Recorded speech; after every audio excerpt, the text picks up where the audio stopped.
He saved her life, but the town demanded a wedding. The year was 1888, and the Midwest frontier was gripped by one of the harshest winters in living memory. In the tiny town of Elk Hollow, survival depended on firewood, faith, and the whispers of a deeply conservative community. Abigail Monroe, a quiet young woman with steady hands and a weary heart, worked long hours in her father's general store, a lifeline for settlers scattered across miles of frozen plains. The shop sold everything from flour and tools to candles and wool blankets, but it was the shelves stocked with whiskey and brandy that drew the most scornful looks. Though Abigail was only trying to help her aging father keep the business afloat, townsfolk saw her presence behind the counter as shameful, even dangerous. No decent woman should be selling liquor, they'd mutter, their judgment heavier than the snow piling outside. The back room of the store, unofficially a bar for the area's rougher men, became a constant stain on Abigail's reputation. Despite her efforts to distance herself from the laughter and slurred voices drifting through the door, she couldn't escape the glances that followed her in church or the silence that greeted her at town gatherings. In Elk Hollow, appearances mattered more than truth, and every raised brow was a sentence passed without trial. For Abigail, the store had become more than a workplace. It was a cage of expectations, where morality was measured not by kindness or effort, but by whispers behind closed doors. The wind howled through the narrow alleys of Elk Hollow, rattling windows and coating every surface in a relentless flurry of snow, but inside Monroe's general store, the fire burned hot, and the noise was louder than usual. Abigail Monroe kept her head down behind the counter, pretending not to hear the raucous laughter or the clink of glass bottles in the back room where a group of half-drunk men had gathered. Their voices slurred with whiskey, their words sharper than the winter chill. The Monroe girls not exactly the marrying kind. One of them jeered, followed by a burst of laughter that echoed like a slap. Abigail froze. She had heard it all before. The snide remarks, the sideways glances, the thinly veiled judgments whispered in church pews or muttered on the street. But tonight, something inside her cracked. Maybe it was the weight of too many winters spent trying to be invisible. Maybe it was the exhaustion of being good and still never being good enough. Without a word, she untied her apron, grabbed her cloak, and stepped into the storm. The cold hit her like a wall, slicing through fabric and flesh with every gust. Snow swirled violently in the dark, erasing the outlines of buildings, fences, roads, until Elk Hollow itself seemed to vanish. Abigail pushed forward, her boots sinking into the thick drifts as she followed no clear path, only the pounding of her own heart and the desperate need to get away. She didn't know where she was going, only that she had to go. Her breath came in sharp gasps, clouding in the frozen air, her hands already numb despite the gloves. Each step grew heavier as snow collected on the hem of her skirt, and her limbs grew sluggish with cold. Panic began to creep in when she looked back and realized the wind had wiped away her trail. She was alone in a sea of white, the world reduced to a blank silence broken only by the moan of the wind and the crunch of ice underfoot. Then it happened. Her boot caught on a hidden root beneath the snow and her foot twisted violently to the side. She cried out, falling hard onto the ground, her palms scraping against the icy crust as pain shot through her ankle. Gritting her teeth, she tried to rise, but the joint gave way beneath her weight, sending her sprawling again. Tears burned her eyes, freezing on her lashes as she fought to crawl forward, but the cold was relentless, seeping through her bones, wrapping around her like a shroud. Minutes passed, or maybe hours. Time had lost meaning in the storm, and the fight began to drain from her limbs. She collapsed face first into the snow, the sting of ice against her skin fading into a dull ache. The last thing she remembered was the sound of the wind roaring overhead and the thought that no one would find her out here. Her body stilled, breath shallow, eyes fluttering shut against the blinding white. The cold claimed her piece by piece, first her fingers, then her feet, then her thoughts. And just before everything went dark, she whispered a name she hadn't spoken in years. Not a plea, not a prayer, just the last fragment of warmth in her frozen chest. The wind screamed through the trees, bending their frozen limbs like brittle twigs as the snow piled higher against the wooden walls of Caleb Whitaker's isolated cabin. Nestled deep in the forest, far from the eyes and voices of any town, the cabin had stood for years as both shelter and sanctuary for the man who had long since chosen silence over society. Caleb sat by the fire, its flames casting flickering shadows on the worn log walls, feeding it one last piece of wood before settling into his chair. The blizzard outside was merciless, the kind that swallowed whole forests and silenced even the boldest of creatures. He was used to the sound by now, used to the way the storm tried to claw its way through the cracks. But tonight, beneath the wail of the wind, there was something else, a sound faint and fragile, like a cry barely carried on the breath of winter. Caleb sat up listening. It came again, sharper this time, unmistakably human. Without a second thought, he snatched his lantern, wrapped his coat tightly around him, and stepped out into the fury. The cold was immediate and cruel, tearing at his face as he moved quickly across the snow-covered clearing and into the forest beyond. Each step was a struggle, the snow nearly up to his knees, but he pressed on, the lantern swinging with each stride as he scanned the ground. The cry came once more, quieter now, almost lost, and then silence. He quickened his pace, heart thudding. Then he saw her, a crumpled figure half buried in the snow, still and silent. Caleb dropped to his knees, brushing snow away from her face. Her lips were blue, skin pale as ivory, and her breath so faint he could barely see it. But she was alive. He didn't know who she was, but that didn't matter. Carefully, he lifted her into his arms, the weight of her limp body pressing against his chest as he turned back toward the cabin. The walk felt endless, each step heavier than the last, the snow fighting him with every movement. But he didn't stop. When he finally reached the door, his shoulders were burning and his hands numb, but she was still breathing.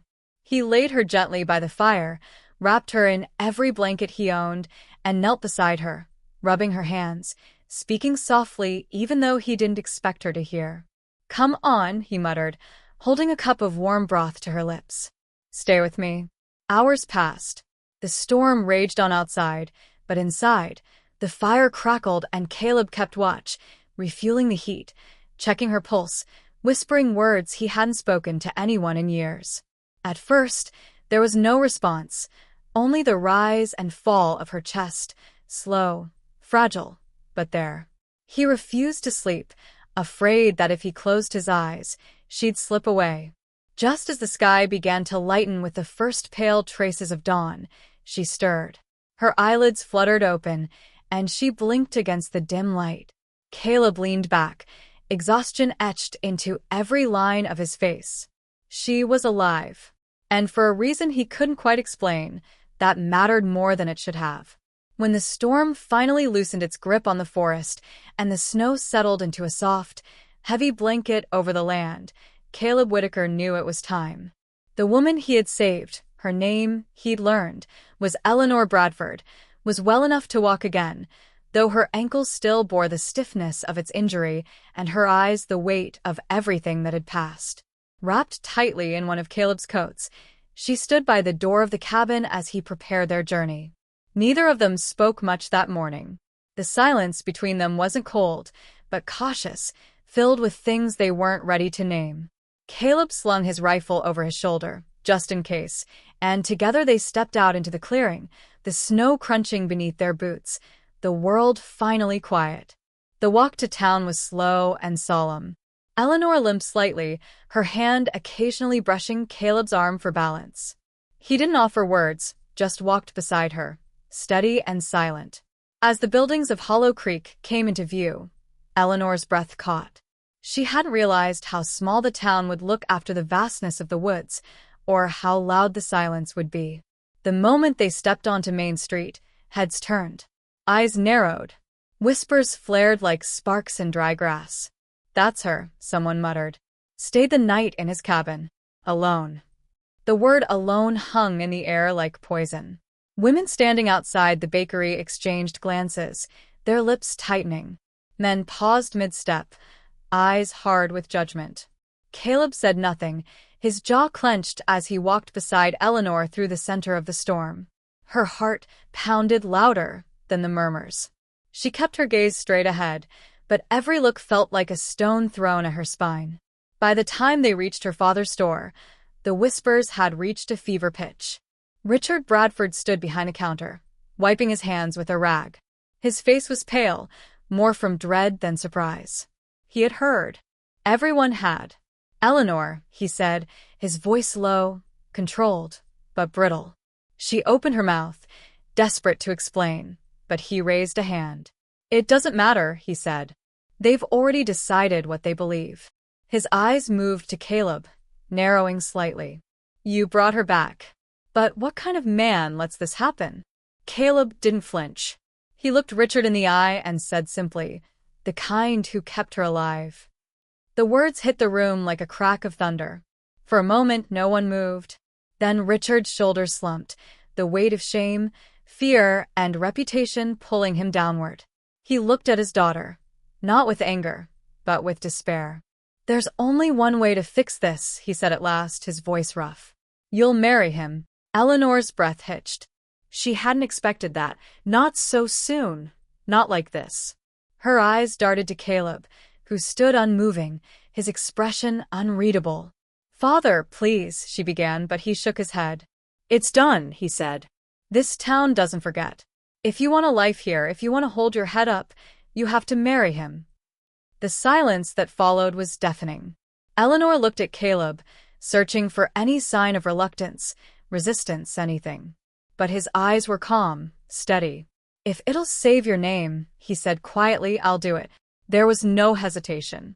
No anger. Just quiet resolve. Her hands trembled at her sides, but she nodded. There was no real choice, not here. The wedding was held the very next day in the small church at the edge of town. Only a handful of townsfolk attended, most of them drawn by curiosity rather than support. Eleanor wore a borrowed dress that didn't quite fit, and Caleb stood stiffly in a suit that looked untouched by time. The preacher's voice echoed through the pews, solemn and slow, but the air was heavy with judgment. No joy. No celebration. Just obligation dressed as ceremony. As Caleb took her hand and repeated the vows, Eleanor looked up at him, searching again for bitterness. But there was none. Instead, there was something else, respect, understanding, and something quiet and unspoken, like the first ember of a fire not yet lit. And as she returned the vows with a soft, shaking voice, Eleanor realized that even though this wasn't the future she'd dreamed of, it was the one she now had. Caleb wasn't a stranger anymore. He was the only one who had stood by her side when the world had turned its back. And maybe, just maybe, that meant something worth holding on to. The morning of the wedding dawned cold and gray, with clouds hanging low over Hollow Creek like a heavy curtain of silence. Eleanor Bradford stood in the back room of the church, her hands trembling as she fastened the last button of the borrowed dress. It was too tight at the shoulders and too short at the wrists, but it would do. There had been no time for fittings, no time for choices, only whispers and pressure, and the unspoken rule of reputation. Outside, the pews of a tiny wooden church filled slowly, not with well-wishers, but with neighbors hungry for scandal, eager to watch a spectacle unfold beneath the guise of solemn vows. No one smiled. No one brought flowers. No one called it a celebration. Eleanor glanced at her reflection in the dusty mirror. Her hair was pinned back with shaking hands, her cheeks pale, her lips pressed into a thin, unreadable line.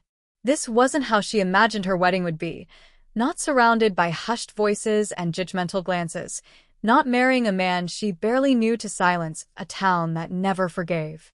She heard the faint creak of the floorboards in the chapel as Caleb Whitaker stepped into position. He stood tall, awkward in a black suit that looked like it had been stored away for years, his hat in his hand and a faraway look in his eyes. Eleanor took a deep breath, her fingers tightening around the edge of the door before stepping into the aisle. The room fell silent.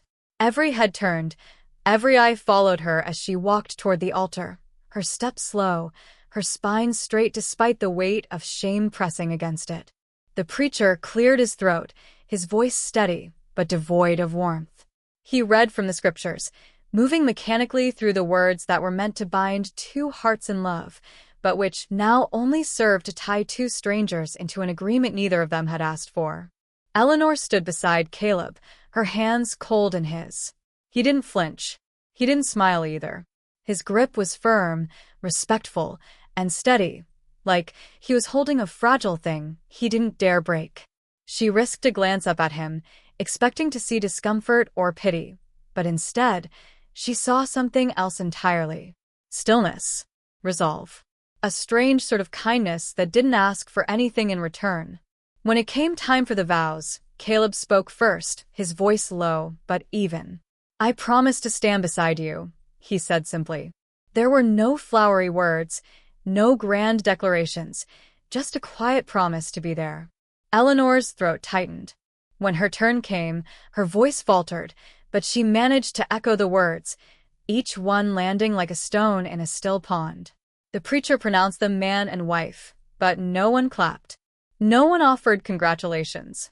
Instead, they dispersed quickly, slipping out of the pews and into the biting cold with little more than murmured farewells. The whispers followed them all the way to the door. As they stepped outside, Eleanor paused, glancing back at the church. It looked small now, almost distant, as if the life she had known had closed its doors behind her. Caleb offered her his arm, and she hesitated before taking it. His presence was quiet, but grounding. There was no rush to speak, no forced comfort, only the weight of the decision they'd both made, and the slow, uncertain steps toward whatever came next. They walked back toward the edge of town, toward the trail that led to his cabin. The silence between them wasn't empty anymore. It was full of everything unspoken, grief, fear, reluctant gratitude, and the faintest flicker of something neither of them could name. The road ahead was long and cold, and they didn't know what they'd find at the end of it. But for the first time since the storm, Eleanor didn't feel entirely alone. At first, life in the cabin was marked by silence, not the peaceful kind, but the kind filled with awkward pauses and the quiet shuffle of two strangers learning to exist in each other's space. Eleanor Bradford and Caleb Whitaker had gone from complete strangers to husband and wife in the span of a few days, and neither of them knew what to do with that truth. The cabin, though warm with fire and sturdy against the wind, felt more like a shelter than a home, each corner holding its own silence, every shared meal a quiet negotiation. Caleb rose early, often before the sun, and disappeared into the woods with his rifle slung over his shoulder, returning hours later with game and the smell of pine and snow clinging to his coat. Eleanor spent her mornings trying to bring some semblance of order to their life, cleaning, cooking, folding the same few blankets over and over just to keep her hands moving. Words came slowly, eye contact even slower. But the silence began to soften the day Caleb found her sitting by the hearth, staring into the fire with tears silently rolling down her cheeks. He didn't ask why. He just sat beside her, close enough for her to feel his presence, but far enough to give her space. When she finally spoke, voice barely above a whisper, she told him about her mother's death and how Hollow Creek had changed afterward, how the town's smiles turned thin and its kindness conditional. Caleb nodded, and then he shared his own story. He told her about the fire that took his family when he was just a boy, how he had been the only one to escape, and how the guilt never left him. How he had come to the forest not to find peace, but to run from everything he couldn't bear to remember. That night, they sat for hours, not as husband and wife, but as two broken souls who understood loss in a way only those who've truly grieved could. The following days brought their own trials. A second storm slammed into the valley, this time fiercer than the last, tearing shingles from the cabin roof and toppling the old woodpile. Caleb climbed onto the slick rooftop with hammer in hand while Eleanor braced the ladder below, her scarf whipping in the wind. They worked side by side through the freezing air, patching leaks, reinforcing beams, and rebuilding what the wind tried to take. She fell once, scraping her palms raw against the frozen steps, and when she snapped at him through chattering teeth, "This wasn't the life I chose," Caleb didn't argue. He simply said, "Neither did I," and kept working. That night, they ate stew by candlelight and, for the first time, laughed, really laughed, over the absurdity of how two people who barely knew each other were now battling snowstorms like old partners. But it wasn't just the weather they had to face. One early morning, while Eleanor was gathering firewood near the edge of the clearing, a low growl froze her in place. A trio of wolves emerged from the tree line, their bodies lean and their eyes hungry. She screamed for Caleb, her voice cracking in fear, and within seconds, he burst through the cabin door, rifle raised. He fired a single warning shot, sending the pack scattering, then pulled her behind him, breath ragged. "You can't go out alone," he said, not scolding but worried. "Not this far. Not yet." From that day on, they never worked separately. Whether hauling water from the stream, repairing the chimney, or chopping wood, they did it together. Gradually, the awkwardness faded. The space between them grew smaller, their conversations longer, their silences more comfortable. Caleb carved small wooden figures in the evenings, and one night he handed her a rough sculpture of a woman holding a pine branch. "It's you," he said with a sheepish grin. Stubborn as a mountain. She laughed, touched her hand to his, and said, "Then I guess you're the storm that keeps trying to move me." As spring crept into the valley and the snow gave way to budding leaves and birdsong, the cabin no longer felt like a place to wait out fate. It felt like something they were building together. Not out of obligation, but out of something real. Something that could grow, if they kept choosing it. As spring slowly melted the last traces of snow from the hills surrounding the cabin, a new rhythm settled into life for Eleanor and Caleb. The harsh cold of winter was replaced by the quiet hum of chores and the gentle bloom of color in the clearing. Eleanor began planting a small garden near the porch. Simple things at first, herbs and hardy vegetables, and while her hands worked the soil, Caleb was just a few yards away, mending the fence with quiet determination.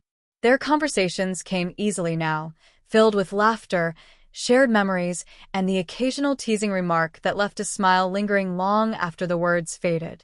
There was no more tension, no more distance, just a slow but steady sense of comfort. One golden evening, with the sky painted in shades of rose and tangerine, Caleb returned from the woods and placed something in Eleanor's hands. It was a small wooden carving, rough but unmistakable. Two figures standing side by side. A woman with a braid, and a man with a wide-brimmed hat.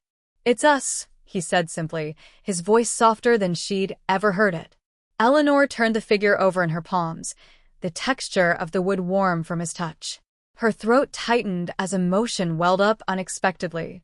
She looked up at him, and in his eyes she saw no obligation, no expectation, only quiet respect, understanding, and something else that had taken root without either of them realizing. In that moment, the weight she had carried for so long began to lift. The fear, the shame, the sense of being trapped in a life chosen by others, it all began to fall away. She wasn't stuck. She was seen. And slowly, steadily, she had come to care for this man who never asked her to be anything but herself. What began as survival had turned into something far deeper, something real. If this story touched your heart, let us know in the comments. Have you ever witnessed a bond grow from hardship into love? We'd love to hear your thoughts. And don't forget to like, share, and subscribe to Cracks of Life for more emotional, true-to-life stories like this one. Your support means the world to us.